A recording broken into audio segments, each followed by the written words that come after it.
Students, in today's session we are going to see about interrupts, 8051 interrupt, and what are the different types of interrupts available in 8051 and its functional descriptions. Like we'll have a interrupt priority, interrupt enable register, so all those things we are going to see in 8051.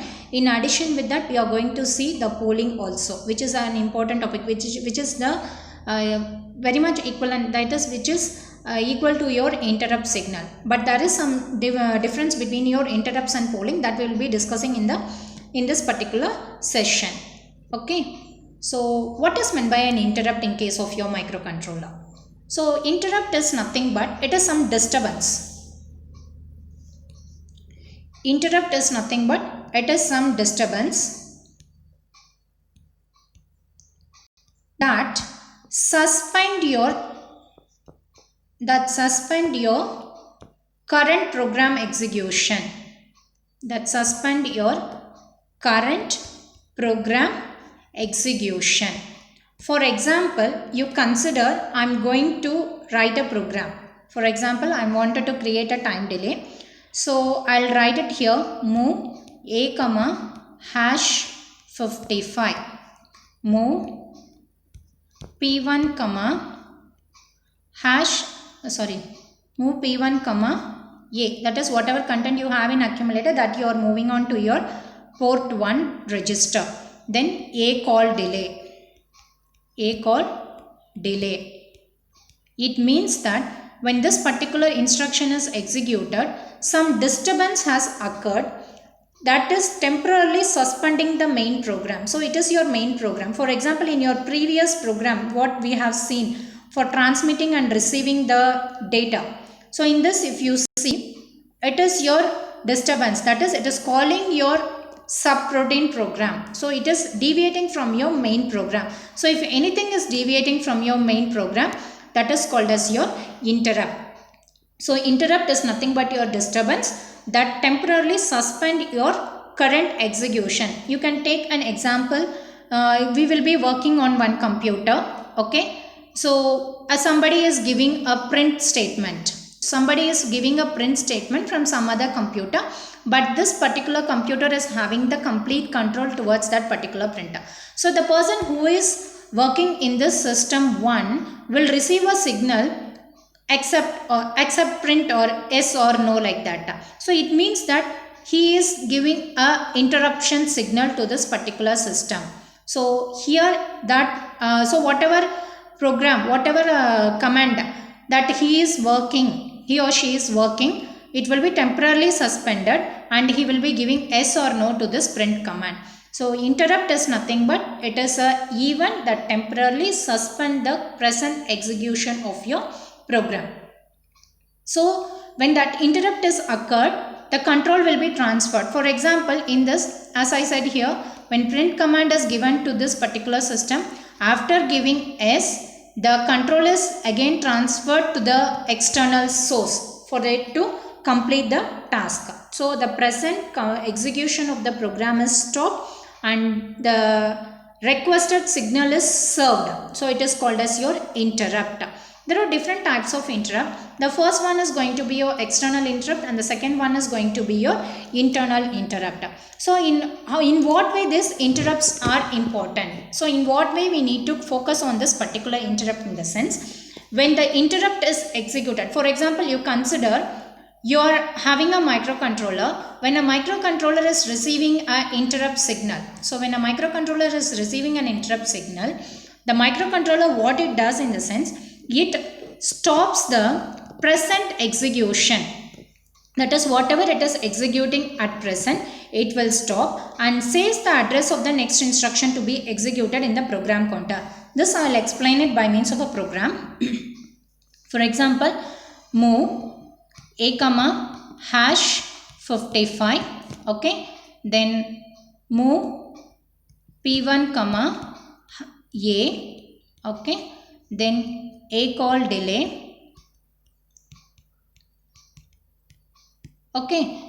Then next one is your CPL accumulator. Then move P1 comma accumulator. Again I am going to give a call delay. Okay. This is my main program.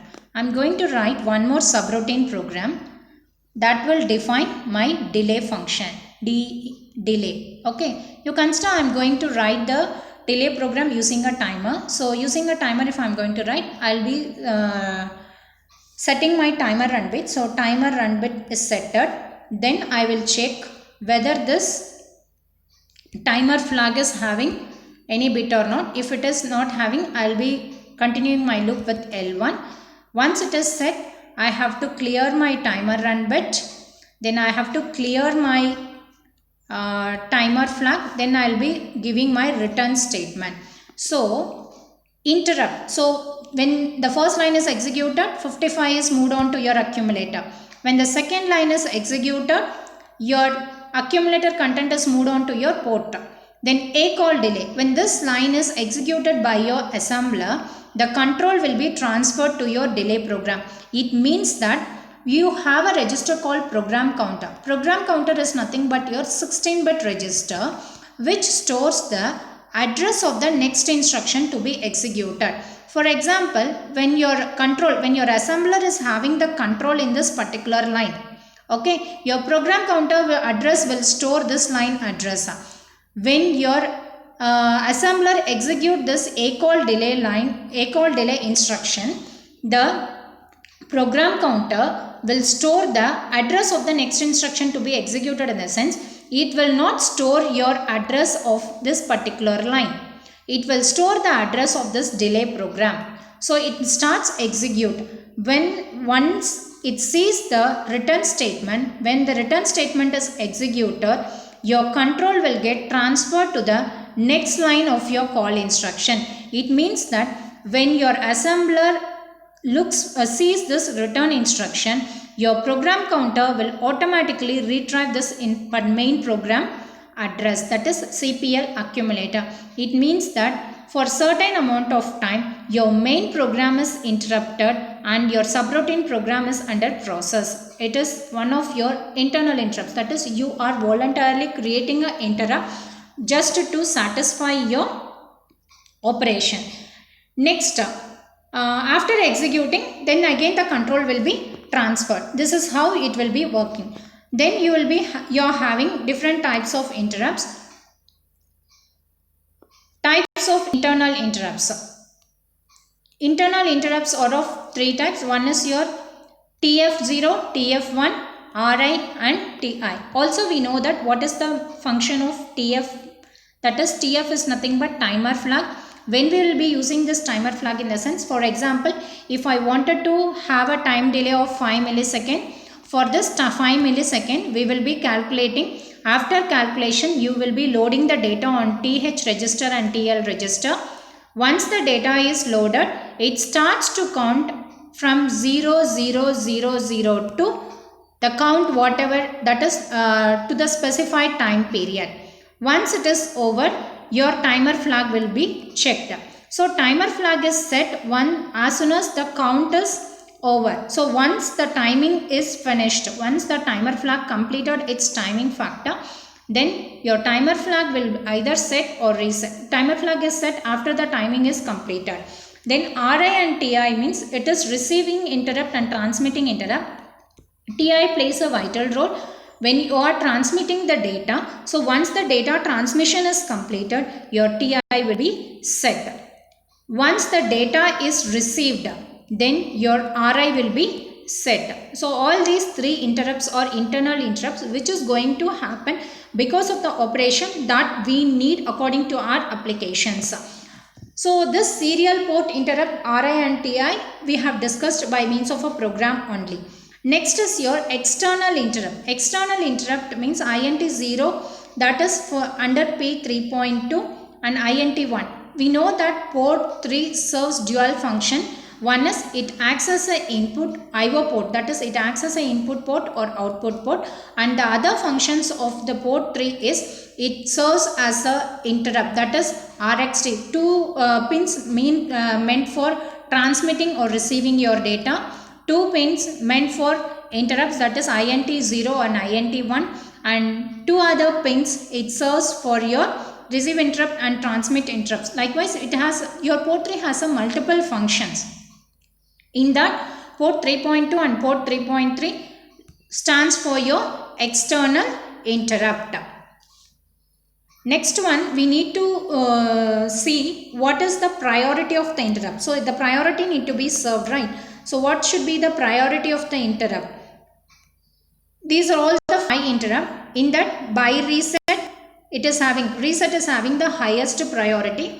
After that, external interrupt, then timer 0 interrupt, then external interrupt 1, timer interrupt 1, then serial data interrupt. So in this order, your interrupt is served. For example, you consider I'm receiving T1 interrupt. I'm receiving T1 interrupt, that is this interrupt. And also I am receiving INT0 interrupt at the same time. So what it will do in the sense, it will serve INT0 as a first priority and T1 as your second priority. Why? Because while serving the interrupt, while executing the interrupt, your external interrupt is having the highest priority than your external interrupt INT0 is having the highest priority than your timer 1 interrupt. So according to this priority only, your interrupt will get served. There is one more term called polling. So polling is also just like the interrupt, that is, it will also stop your current execution of the program, but the only difference between your interrupt and polling is interrupt will get served according to the priority it has been given by 8051 microcontroller, whereas polling in the sense it will go in order. Which function is interrupted first, that function will be served, and later on the requested interrupts will be served. In order only it will get served in case of your polling. That is the main difference between your interrupt and polling. So in the next class, we will see how to use your interrupt enable register and how to use your interrupt priority register. Thank you, students.